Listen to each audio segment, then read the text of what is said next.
Hey, Dee, I saw a really good movie this week. Oh, you did? Okay, which one? Which was it? It was The Breadwinner with Nate Bargatze. Did you hear about this movie? I have not heard about the movie, but I know who Nate Bargatze is. I love his comedy routines. He's so funny.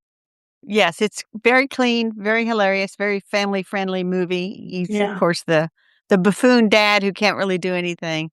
yeah. So, That sounds wonderful. Maybe I'll watch it. Did you watch Clarkson's Farm yet? no, have you? I've watched 3 episodes and then I made myself stop, to watch something else in between. So, Yeah. well, because if I binge it all, you're looking quizzically at me. I should explain.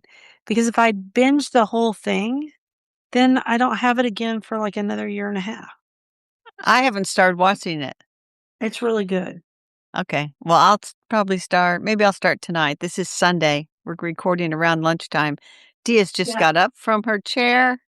I'll turn She's on the light adjusting the lights. because it's very dark here because it's overcast. Oh, How do you like my new yeah. shirt? I like it very much. Thank you. I think it's cute. So All guess right. what well, Oh, you were yeah, busy. I built another new Lego set. I wish I could build them. They hurt my hands. Anyway, it's Oh, they're woodland woodland mushrooms. mushrooms. I'll put a picture in the newsletter. It's so cute. I should have brought it in here so I could show you. That sounds really cute. It Shall is. we welcome everybody? Yes, instead of just chattering along. Welcome to the Garden Angelus, where we chat about flowers, veggies, and all the best dirt. I'm Carol Michael from Indianapolis, Indiana. I have a suburban garden measured in square feet. It's about a third of an acre. And I'm Dee Nash from Guthrie, Oklahoma, where I still have 2 gardens in the country.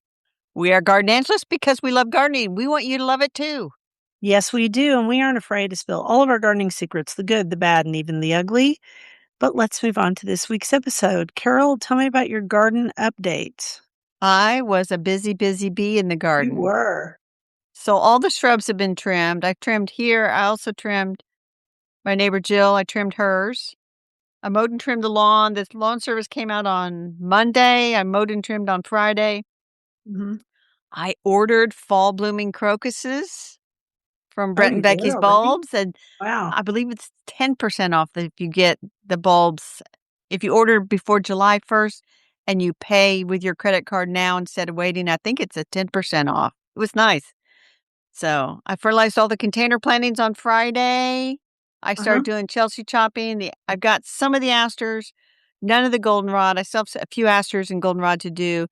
And Uh-huh. yesterday morning, I put on my nasty, dirty stain clothes and I cut back that Did the Amsonia with Ansonia. yeah, Mhm. got that taken care of. Just woke up with a burn in my saddle. There was still a few blooms on there. And I thought, you know what? You're done. So planted out my zinnia and signet marigold seedlings. I picked snow peas. I picked shelling peas, the first of those. After I pulled out lettuce and spinach that had kind of like, it's over. And I put some beans in their place, wrote a Uh-huh. little blog post. And when I was Cool. cutting out some old foliage, I found the last Easter egg that my great nieces and great nephews had hidden from me. And I Wow. saw them this past week. I went out to have lunch with them and my sister. I took her a red currant tomato. Just one? Or a plant? A plant. I took a plant. Yeah.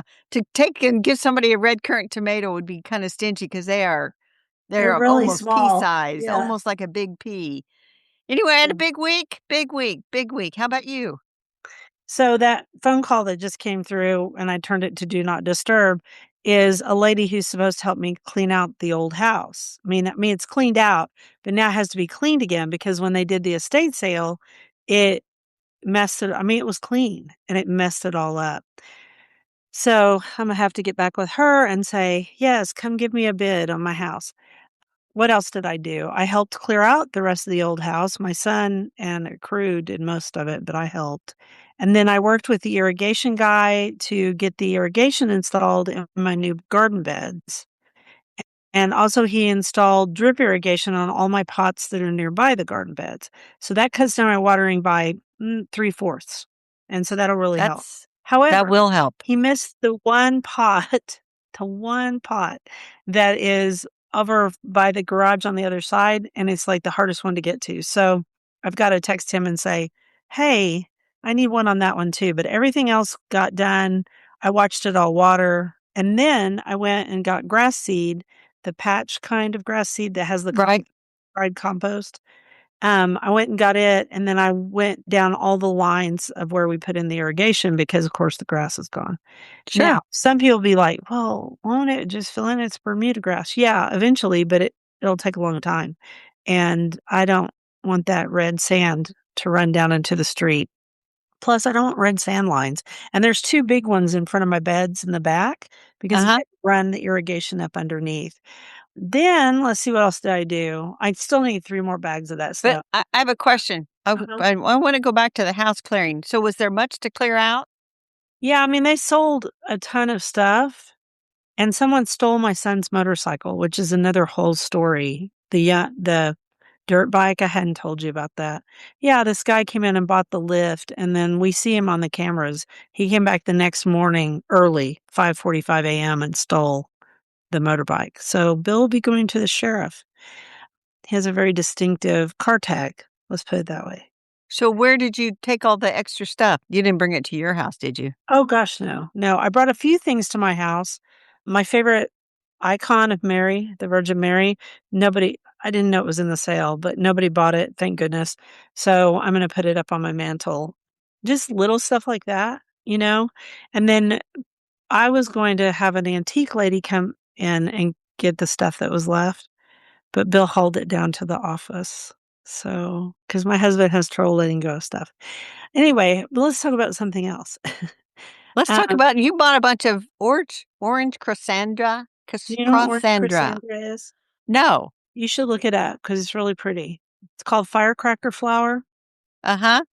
and it comes, as far as I know, it comes in 2 colors. It comes in a sherbet orange, and it comes in a color they call watermelon, which looks like watermelon. I like the sherbet orange. It's really pretty. It can handle our heat. I think it gets quite big in Florida, but in Oklahoma, it's a tropical, so it just gets about, yay, That's a nice. foot and a half tall. I have to And see if the then greenhouse has that yeah, it's Crossandra. really pretty. And then I also bought some sun pations that are a bright pink against orangey pink against a bronze leaf. And I found those actually at Walmart of all Oh places. my gosh, I haven't looked at plants in Walmart in You so know what? long. These must have been fresh. Like they had just come in because they were Uh-huh. perfect. And they sell that Better Homes and Gardens brand. So sometimes they have good stuff. I was actually going there to get lantana because I thought, okay, I'll put yellow and pink lantana in this spot. Nobody has any decent yellow and pink lantana, so I bought this instead. And then maybe I should leave that for later. Okay. If you hire me as a garden coach, I'll tell you where to find plants still. There's not much left. All right, and then whatever I don't use out front, because I just have a little place on my walkway that I just need a Uh, few plants.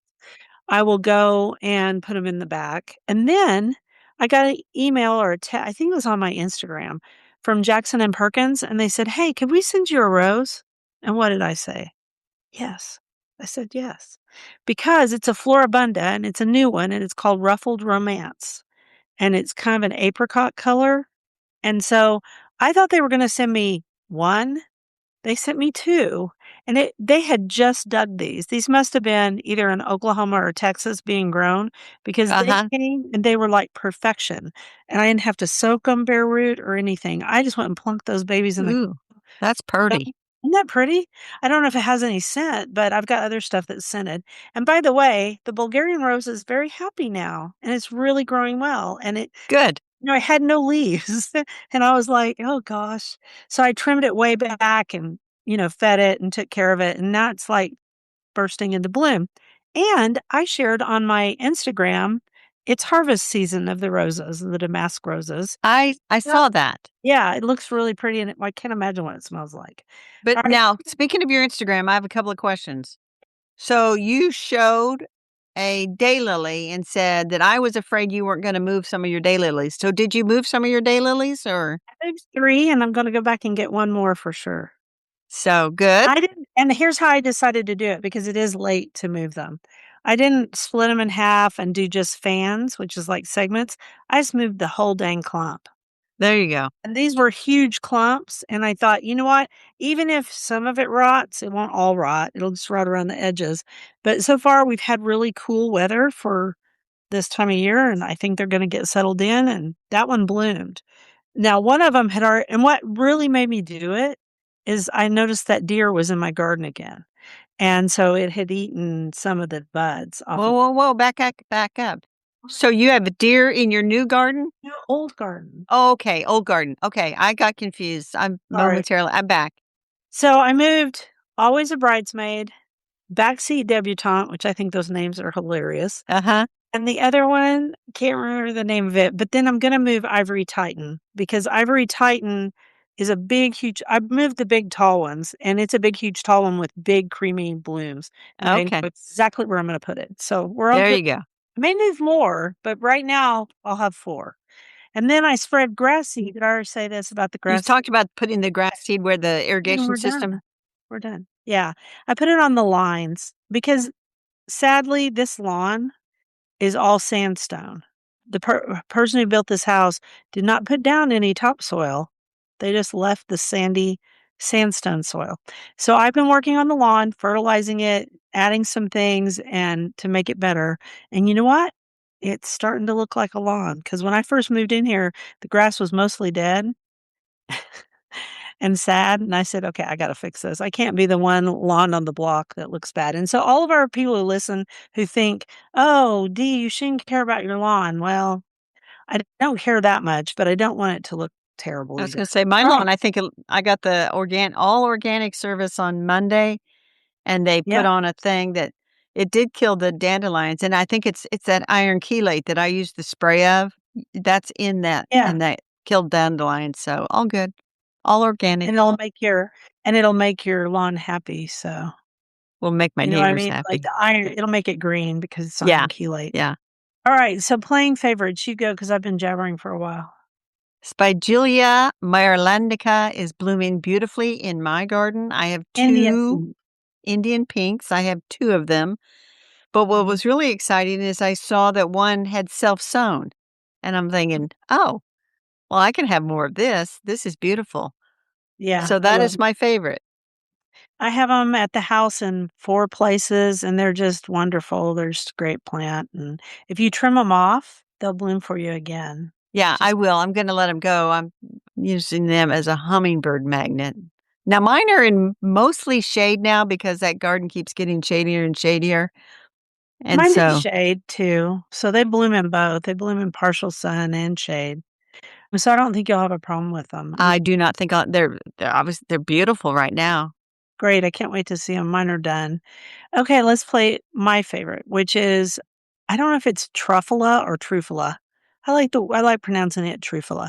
Trufala pink gomphrena. I bought 3 plants, and this is a proven winners plant of the gomphrena, and usually I just grow gomphrena from seed, but here's why I like Trufala pink.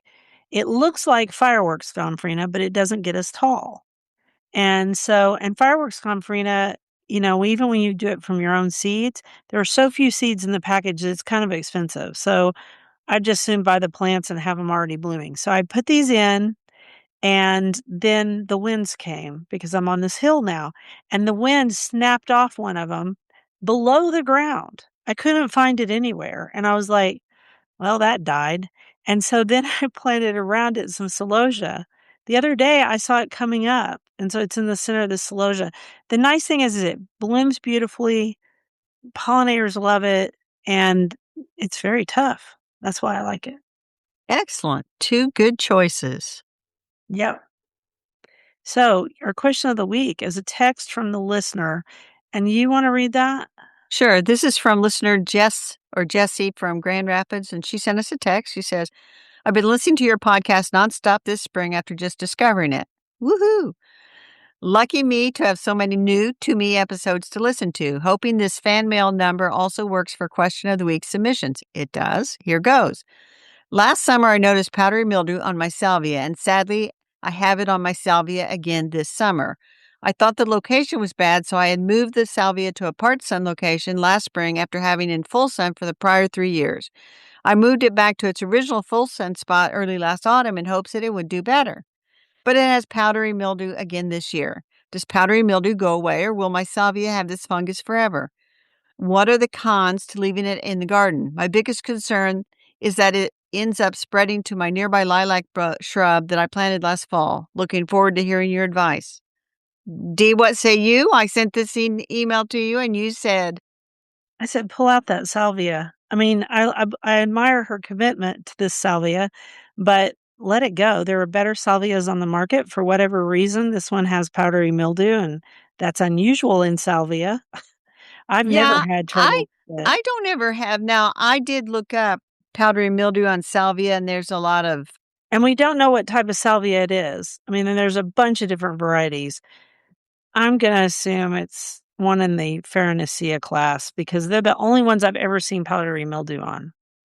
But the short yeah, answer is yeah, pull it out because anything in your garden that just will not cooperate, let it go because you only have so much space and you should grow things that do well. That's my thought. yeah. The other thing is, I mean, powdery mildew, if it's really humid, you're probably gonna have it if there's not good airflow around it. But I would go to Proven Winners website of one, and I would look at all their salvias because 'cause they've got some new ones, and I'm doing that now because I have a new one out here that I got sent. I don't know if it was a Proven Winner, It though. wasn't Proven Winners, it was that other place that we used to get I used to get plants from, and you still do, and I can't remember who it is, but you mentioned it before, that's the only reason I remember. And I mean, it's on its second little bloom. Yeah, there's newer salvias out there that bloom more and also bloom fuller and still attract pollinators, and you should grow those because it the world is like rose marvel, blue marvel, those are some really good ones. They're just better salvias. So, There are better if I salvias. have something that's just diseased and unattractive, it's okay to say goodbye to a plant. It is okay. We've said goodbye to so many. I believe that the one I have out there that is gorgeous is Blue Bayou, Yeah, Blue Bayou is gorgeous. I actually have some of it. I love Blue Bayou. and it says blooms up to 2 weeks earlier. It did bloom really earlier. Yeah. Excellent branching, winter hardiness, heat tolerant for more reliability, produces up to 5 repeat blooming cycles through spring and summer. It does. Mhm, it really Sterile does. hybrid. It's not gonna produce any seedlings. Doesn't say anything about powdery mildew resistance, but this one that's sitting right out Mine's here, never had powdery mildew. it's I've grown it for beautiful. Anyway, Blue Bayou, Salvia and it's spelled nemorosa. and it's spelled blue and then B-Y and then capital Y-O-U. It's a Yes. play on words, so I'll put a link to it in the show notes. and it's easy to find, at least here it is, so that's I nice. think so. It's becoming very popular because It's so as long good, as you deadhead it, and I'm on the second of the 5 reblooms, it says. and it doesn't bloom itself to death like some of the other ones out there. Alright, Speaking of Blue Bayou, our insect of the week. yes. Unbelievable how these things work out. We did not plan this. No, no. It's amazing blue beetles, and then you found this article that about the from the pet enthusiast, 26 amazing blue beetles you may encounter. And the reason I thought of this is because the other day, as I was rounding the corner after mowing in the back, I saw a blue beetle thing in my lawn. Uh-huh. And I thought, what are you? But I did not go back and capture it and try to look at it. But I think those blue when you look at this, and I'm just putting this out, I don't know if this is a legit site or not. It It's looks fun to look legit. at all the blue insects. I mean, I think it's okay. It looks pretty good. Blue insects, and that's all Beautiful I got to say blue about it. And so if you wanna see some beautiful blue insects, come to look at this deal.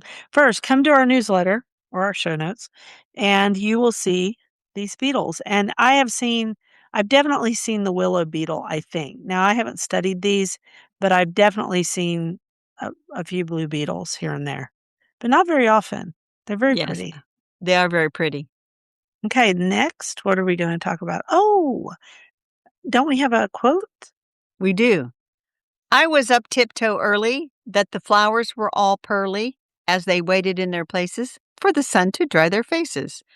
Dorothy Aldous. I don't know if you can hear my cat, but he's crying outside because he's very attached to me and wants to be with me all the time, everywhere. He's more like a dog. All right, the flowers. we decided to talk about this, and I think it's a good thing to talk about. The garden The during certain times of the year has lulls. lulls. It's just sitting there and nothing's going on. Well, and then it's obvious when it's sitting there in the wintertime, but in the summer, it's like Or you'll have spring. a big flush of all the bulbs blooming and everything, and Yep. then you'll have this big flush of May when you've got daisies and all Here different we have things, roses. Mhm. and then the next thing you know, it's like, what's blooming now?" And Right. so, like, end of May, beginning of June can sometimes be a lull in my garden, but then I went out there and I'm thinking, "Lull? What you talking about, Carol? Lull? Look at all these flowers out here." I think my worst lull is when the daffodils are finished and nothing else is really happening yet. That part is a lull for sure. I don't have too much trouble. But w every garden kind of goes in waves. You got a Sure. big bloom and then a slowdown. Big and if it was amazing every minute, it would just be too much for your little body to take in.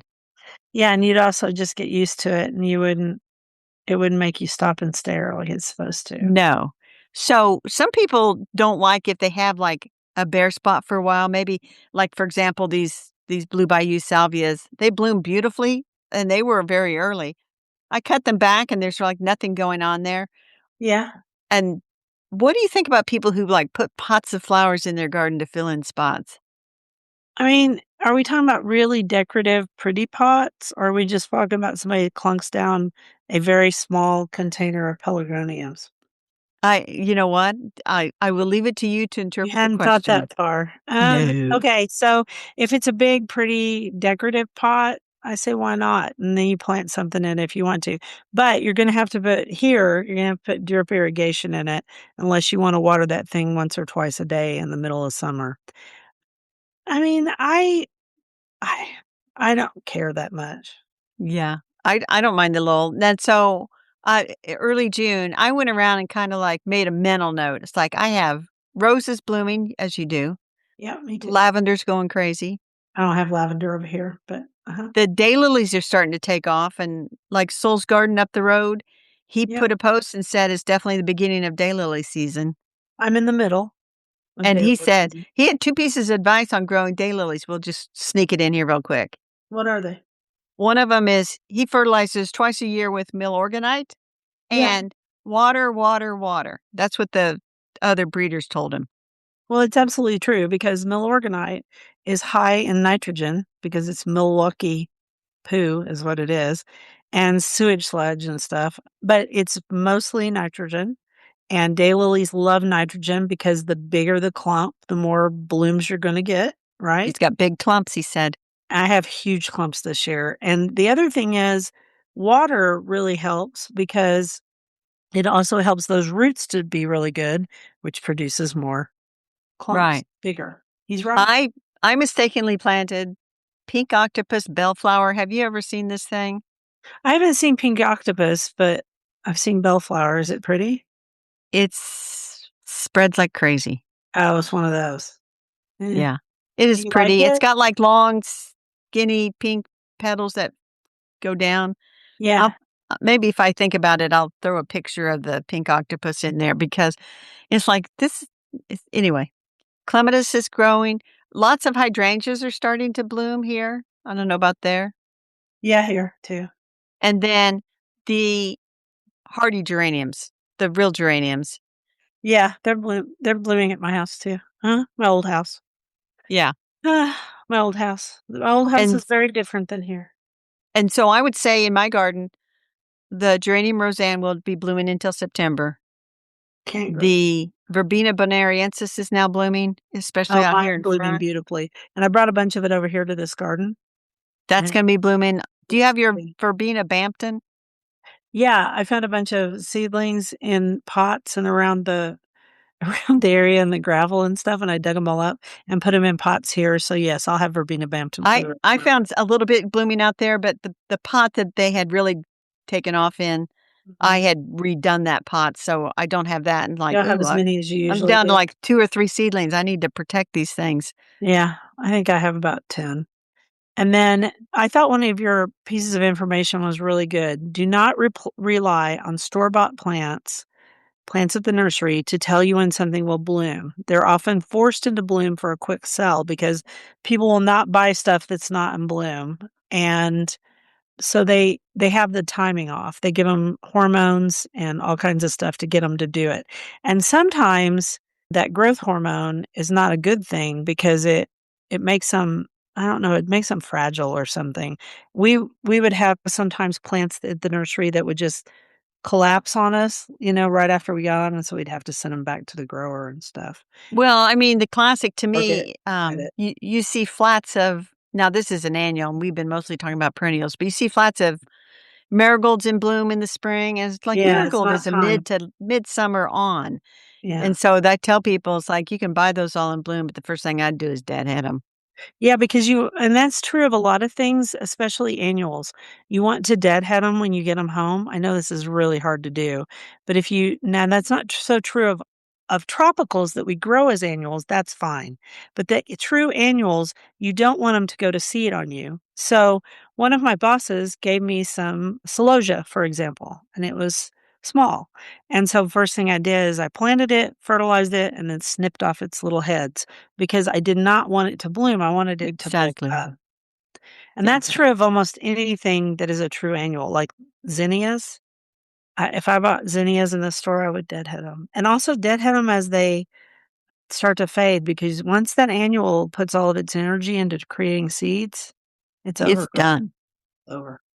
The other thing I was made a note as it is if you feel like you have a lull, I mean, you and we're not good record keepers, even though I did that Garden Bloggers Bloom Day for the last 20 years. But just keeping record of when things are blooming.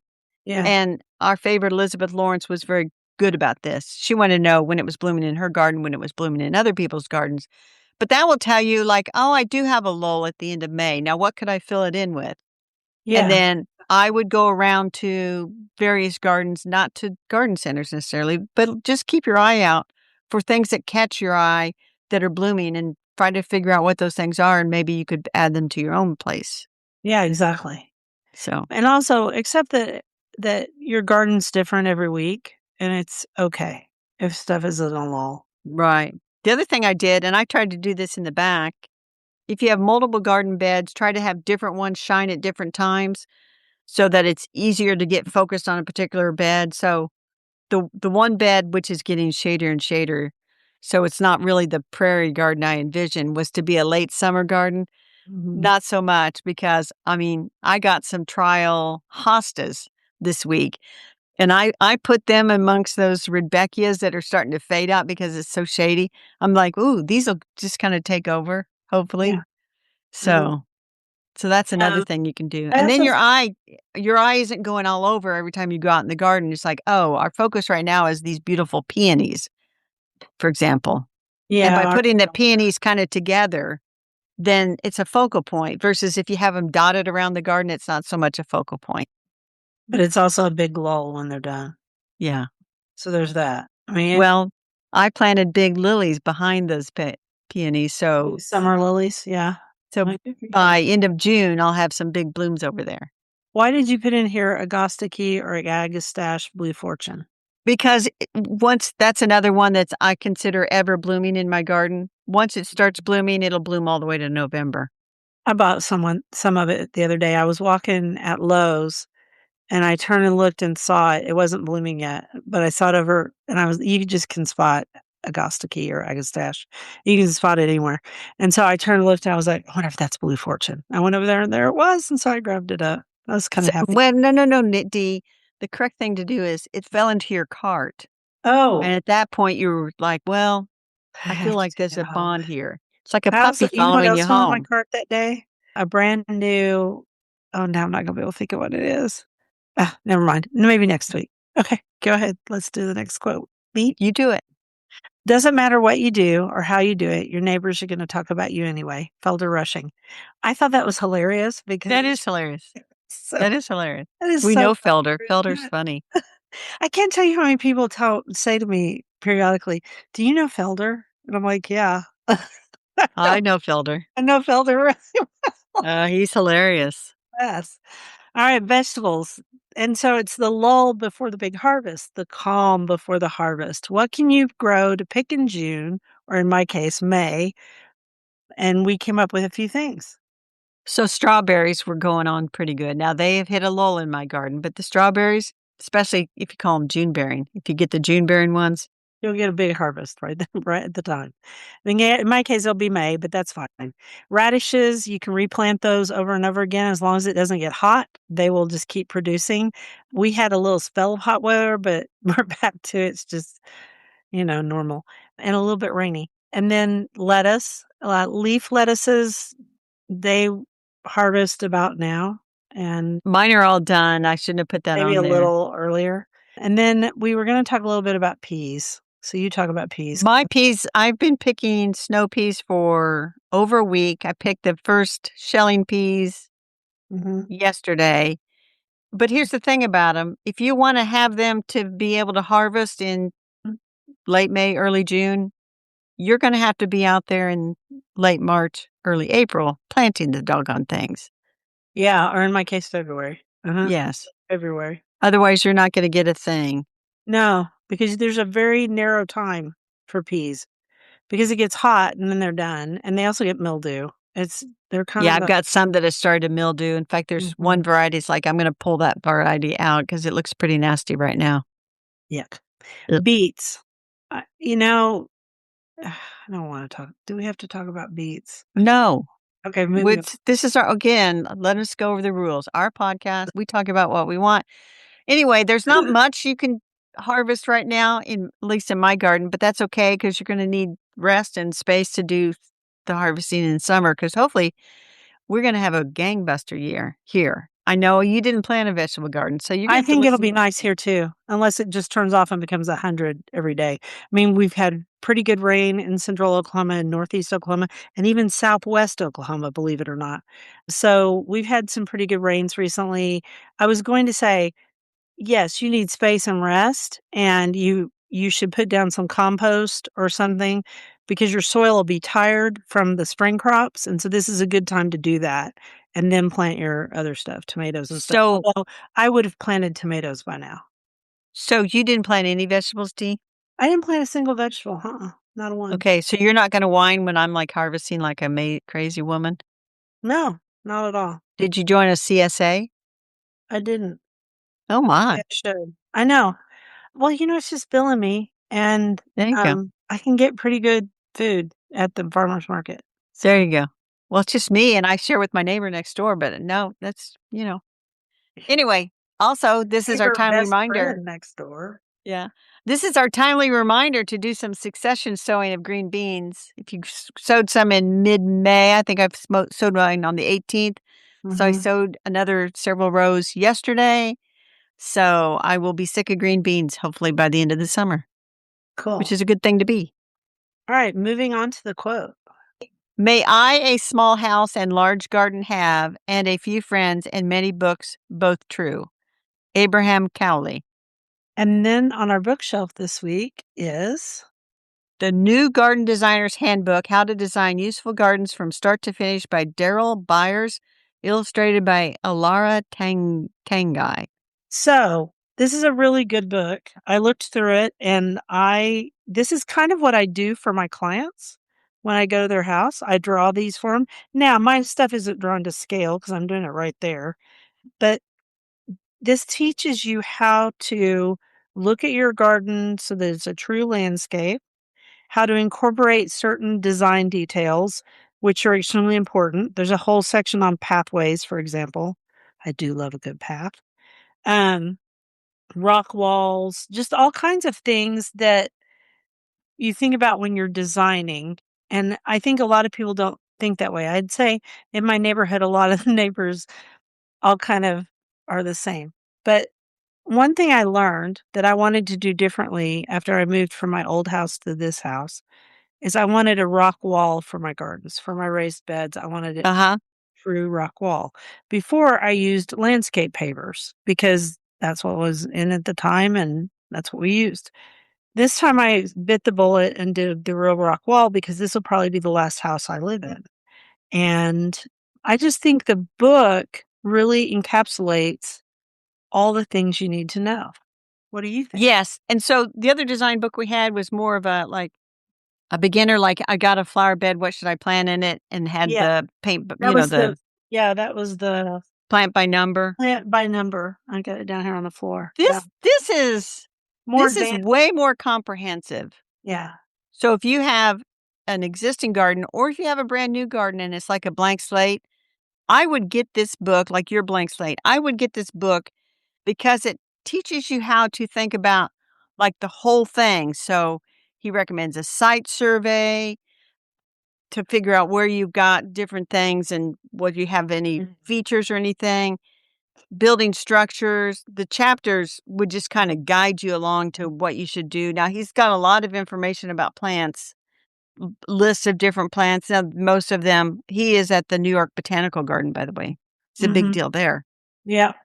And so I was going to say the chapters are the elements of garden design, analyzing the garden, graphic techniques and conventions, land forming, evaluating and improving the ground. That's good. Mhm. Hardscaping, structures that create useful outdoor spaces, softscaping, designing with plants, combining plants, rules of design, principles, informants, keys, and elements, designing useful and beautiful garden spaces, and then after the design. I Mhm. I like this. I'm gonna spend some time looking through it because I had a garden designer who came out. I guess it's been about 15 years ago. 15 years ago, yeah. I And remember when so, she did. I just put stuff here and there and everywhere. And so there's some problematic areas and stuff. They're not a problem for me, but they might be in the But future. But for the this, average person, yeah. I mean, yeah, like, my garden has its issues too, and I need to actually do a reel on differences in site and location, even right. though they're only a mile apart. But I there were just some things I wanted to do differently this time. I wanted Sure. things like that. He talks about all that in the book. Well, yeah, And he because like you has have lessons 20 learned. plans. He has You have 20 plans. lessons learned from 30 plus years of gardening. This is, if you don't have all those lessons learned, the new garden designer's handbook, I would pick this up before you really got going hog wild on a space I think and it's a give good yourself, dream book too. huh? It's a good dreaming book. It's a good Yes. down with and dream, and then you can draw some things and think about what you want to do. Yes. And so this is, I do enjoy this book. Very good. It's very good. And we want to thank Timber Press for sending us review copies. And I did not look, Dee, to see when this is actually coming out, if it's out now Let or me look if on it's, the sheet and see what it tells us. I don't, well, is there a sheet? Yes. I It don't know where looks my sheet like is. I don't know where my sheet is. that's okay. Maybe it comes out on June 2nd, so it's out. Okay. So very timely of us to review it on this week's podcast. The Yeah, new Garden Designer's Handbook: How to Design Useful Gardens from Start to Finish by Daryl Byers. ready Very for the good. quote? Yes. The greatest fine art of the future will be the making of a comfortable living from a small piece of land. Abraham Lincoln. A lot of people don't know that Abraham Lincoln thought that the whole entire United States would just be a series of small farms. He thought that's the way it would always be in the future. It's kind of changed, but we still have small farms. Dirt. Yes. Poison hemlock.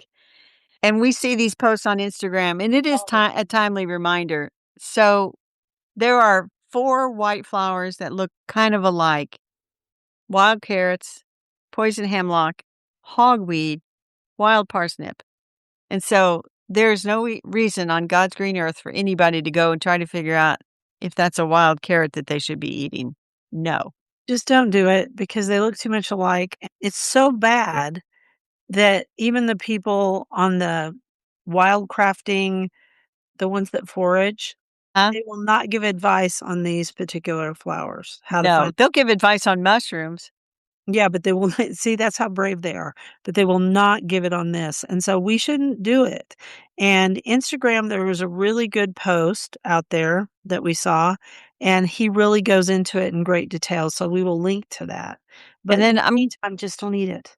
I'm gonna link to another one which has a nice graphic, and it shows the Queen Anne's lace, which is wild carrot, Queen Anne's lace, poison hemlock, giant hogweed, and wild parsnip. and it shows stem comparison, so how you can tell by the stem which is which. It shows the leaves, it shows the flowers. How about you just leave them in the pasture and let it go? Yeah, and so the other thing they said is like a lot of people like to pick Queen Anne's lace to put in a bouquet, Mhm, but you could accidentally be picking poison hemlock. mhm. God forbid you pick giant hogweed, which looks amazingly like Queen Anne's lace. And Yep. wild parsnip is sort of a yellow color. We'll link to that one as well because we don't want any of our listeners to be, ah, putting some. How about you just plant Dara and enjoy it it looks very similar too. Yeah, as long as you don't end up with those weeds in there and think, "Well, is this the dar or is this the weed?" Oh my gosh, Carol, don't make it worse. Okay, you do the quote. However many years she lived, Mary always felt that she should never forget the first morning when her garden began to grow. Frances Hodgson Burnett, The Secret Garden. Rabbit holes. I wrote, I don't have time for a rabbit hole, which is so true. Well, and I didn't write anything for a rabbit hole. I will tell you this. I did a lot of gardening this week Me too. to get all that stuff done that I did. You I did. also listened to, remember the author Maggie O'Farrell? Yeah, I love her. She has a new book that just came out. It's called Land. It's called what? Land. It's Land. LAND. Land. Is it I good? the library delivered a 7-day copy of the audiobook to me. I finished it in 3 days. Now I listen at 1.5 speed. It is excellent. She's an amazing writer. She It really is. is excellent. It was really good. Mhm. It's about this Irish family and anyway, the Yeah. land Well, of and course, it's surveying the about an land, Irish and family. She's Irish. it's very good. Okay. I highly recommend The Land. And then I started looking for the next lost lady of garden writing. I found one and I'm thinking, "Oh, I don't like this lady. I'm not gonna write about her." I'm almost ready to take her off my list. Well, you don't have to write about her. It's your list. I know. I think I'm gonna hit an easy button and write about Elizabeth Lawrence. Yeah, because we love her. Yeah. Okay, garden to visit, Monticello, another place we love. I've been there, I don't know, 3 times, 4 I've times, been a lot. there at least twice. I've been there twice. Mhm. And I tell What do you people wanna that the say about it? vegetable garden there is like the mecca It's for so vegetable beautiful. garden. Huge. It It really sits on is the edge something. of that hill. It's beautiful. And then there's wooded areas, and I was there once. It was like I bet it was 102 degrees, but as soon as you stepped into the wooded area, the temperature dropped like 10 degrees, and it felt very cool. That dropped all to 90. But it's just a beautiful place. And if you're in that area of the country in Charlottesville, Virginia, You should you go. ought to And stop you should go by. through the house too, because the Oh yeah, house the is an house is art. in Mhm. very He was an interesting. amazing architect, and so It'll probably be crowded this summer because of the 250th anniversary yeah, of our country, but but still, you still you ought to go to pretty see cool. Monticello. It's a beautiful garden, and there's a lot of Mhm. books written about it. If you haven't, and it also has a seed library, and they sell seeds and all kinds of stuff. Oh, yeah, I bought some seeds there. Yeah, Yes, me too. indeed. I've ordered seeds from 'em before. All right. Okay, so garden commissions. I need to plant the flowers that I bought, and I need to weed. I'm starting to have some Bermuda grass coming up in the bed, which I knew was going to happen because, we didn't totally kill it off. It's impossible to kill off unless, of course, you till it up completely and then you still haven't killed it off. So I am going to apply very judiciously a little bit of weed killer where I see it, just in that spot, and just keep being persistent and it will go away. The problem you run into with Bermuda grass, and that is my most watched thing on Instagram. I have 2 of them and people watch them incessantly. And then they go, "But you don't solve it." And I'm like, "There is no solving Bermuda There's no grass. solving. That's like, You just can't let it get away from you." right, And I right. did that whole garden with my son, that whole border, and he let it get away. And I go by his house and I look at it and I think, "I should go in there and weed that out for him." And then I go, "No, not Mm-mm. He can do it himself. grown up." Although he did help me move all my stuff and he moved some really hard I'll stuff. tell you what, Dee, once you don't have 2 gardens and you just Then have I your could new help him, garden, couldn't I? then you can help him, but I until could go then. over there with a weed eater and weed eat it all down and then start digging it out and then, judiciously apply weed killer. So, Judiciously. did is there a for sale sign at the house yet? No, it'll probably be a week because we've got to Uh, have it cleaned, and I'm having the windows done, and they're going to stage it, which won't take very long, and then away we'll go. all right. So this week I'm going to finish my Chelsea chopping, pick more peas, water, because Dee, we had so much rain a week ago, but this past week, Mhm. not a drop of rain. We had a trace twice. I need to weed, mow, and live the gardening life. That's all Yeah, I I'll be got. over at my other garden too working because Michelle and I'll work over there There you because 'cause go. we've gotta keep it up until the house sells. I Very already have good. people who wanna see it, so maybe it'll sell quickly. Wouldn't that be nice? That Let's would wrap. be nice. Thank you for listening to the Garden Angelus. We publish every week on Wednesdays at 12 a.m. Eastern Time. Be sure and follow us on Apple Podcasts. It helps us get noticed by others. If you subscribe to our Substack newsletter, you get a link to listen to the podcast one day early and links to the products we discuss. Plus, go over to YouTube and you can see us in person. Full episodes show up on Tuesdays. So, if you can't wait until Wednesday, you now have 2 ways to get episodes on Tuesdays.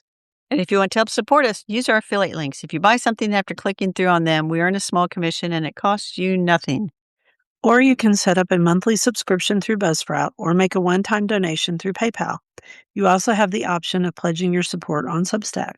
Thank you to everyone who's done so. It helps us pay for podcast hosting. It was lovely to chat with all of you over the garden gate. Bye until next week. Bye, everybody.